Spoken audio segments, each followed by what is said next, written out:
વીજ કરંટનો ભય લોકોને સતાવી રહ્યો છે। શહેરમાં અનેક જગ્યાએ ખુલ્લા જોવા મળી રહ્યા છે વીજ વાયર। કોર્પોરેશનની પ્રી મોન્સૂન કામગીરીનું રિયાલિટી ચેક કરાયું। અલગ અલગ વિસ્તારમાં જોવા મળ્યા છે ખુલ્લા વાયર। વરસાદ સમયે કરંટ લાગવાથી લોકોના મોત થઈ શકે છે। સેટેલાઇટ ચાંદખેડામાં અનેક જગ્યાએ વીજ ડીપી ખુલ્લા જોવા મળ્યા છે।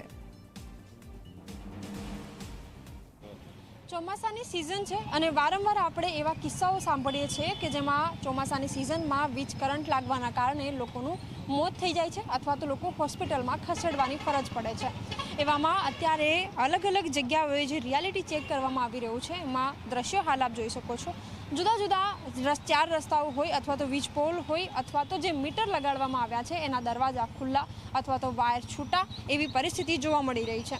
એક તરફ દરેક વિભાગે ચોમાસું શરૂ થાય એની પહેલાં પ્રી મોન્સૂનની કામગીરી કરવાની થાય છે, જેમાં જે લાઇટના વીજળીના જે કનેક્શન છે એ પ્રોપર છે કે નહીં, એ બોક્સમાં કવર છે કે નહીં તેની સાવચેતી રાખવાની હોય છે, તેના કામગીરી કરવામાં આવવી જોઈએ, પરંતુ એવી કામગીરી કરવામાં નથી આવતી।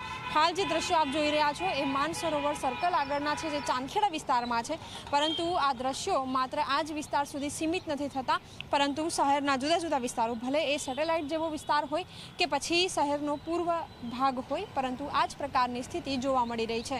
આવામાં જ્યારે વીજ કરંટ લાગવાના કારણે લોકોના મોત થાય છે ત્યારે જવાબદેહી કોની એ નક્કી થવી જોઈએ, જે થતી નથી।